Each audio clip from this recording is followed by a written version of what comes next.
Sejam todos bem-vindos ao canal de leitura da Inês. Sintam-se à vontade para dar likes, compartilhar o conteúdo e se inscrever no canal. Lembrem de ativar o sininho para receber notificações de novos vídeos de leituras de histórias interessantes. As 1001 Noites, 9ª noite. Minha querida irmã, disse Dinazade no dia seguinte à hora habitual, suplico-te que nos conte o resto da história do pescador. Morro de vontade de ouvi-la.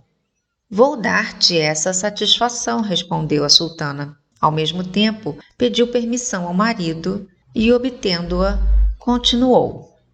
Quando o pescador, aflito por ter feito tão má pesca, acabou de consertar a rede rompida pela carcaça do burro em vários pontos, lançou-a pela segunda vez. Puxando-a, sentiu ainda grande resistência, o que o fez imaginar que estaria repleta de peixes. Mas só se deparou com um grande cesto cheio de areia e lama. Sua aflição foi extrema. Ó sorte! Exclamou com uma voz de cortar o coração. Cessa de estar encolerizada comigo e não consigas um desgraçado que te suplica que o poupes. Saí de casa e vim aqui ganhar a vida, e tu me anuncias a morte.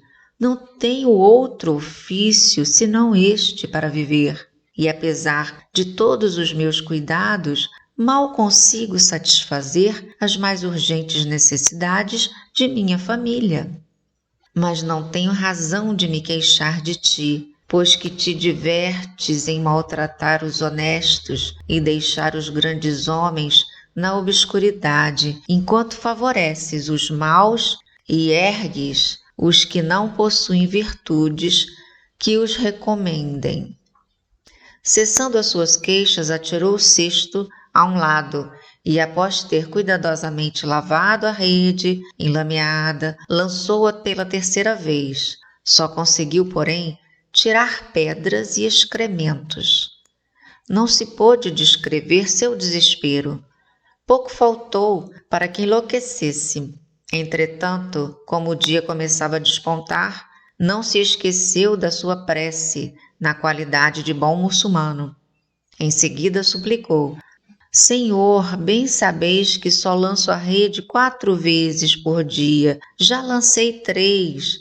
E de meu trabalho não tirei nenhum proveito. Resta-me uma, suplico-vos que me façais favorável o mar, como fizestes a Moisés. Terminada a prece, lançou a rede pela 4ª vez. Quando julgou que nela devia haver peixes, puxou-a sem grande esforço. Não havia peixe, mas no seu lugar um vaso de cobre que pelo peso lhe pareceu cheio. Notou que estava fechado e selado como chumbo e trazia a marca de um sinete, o que o alegrou. Vendê-lo-ei ao fundidor, pensou, e com o dinheiro comprarei trigo. Examinou o vaso por todos os lados, sacudiu para ver se o que estava dentro fazia ruído. Nada pôde ouvir, e tal circunstância, com a marca do sinete sobre a tampa de chumbo, fez-lhe crer que devia estar repleto de algo muito precioso. Para acabar com a dúvida, pegou sua faca e, com um pouco de esforço, abriu-o. Voltou imediatamente a boca do vaso para o chão, mas nada saiu, o que muito o surpreendeu.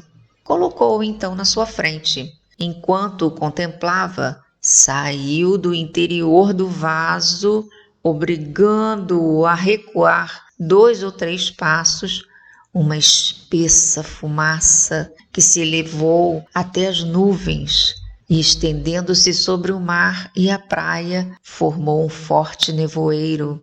Como é fácil imaginar, foi grande o assombro do pescador. Quando a fumaça saiu inteiramente do vaso, reuniu-se, tornou-se um corpo sólido, do qual se formou um gênio 2 vezes mais alto que o mais alto de todos os gigantes. À vista de monstro tão desmesuradamente grande, o pescador quis fugir, mas, aterrorizado, não pôde. Salomão, grande profeta de Deus, perdoai-me, perdoai-me, nunca mais me oporei à vossa vontade e obedecerei a todas as vossas ordens. Sherazade, percebendo a chegada do dia, interrompeu-se. Dinazade tomou então a palavra. Minha irmã, disse ela, é impossível cumprir promessas melhor do que tu fazes. Essa história é seguramente mais interessante que as outras. Minha irmã, respondeu a sultana, ouvirás coisas que te espantarão mais ainda, se o sultão, meu senhor, permitir que te contes. Shahriar, extremamente curioso por saber o resto da história do pescador, adiou para o dia seguinte a morte de Sherazade.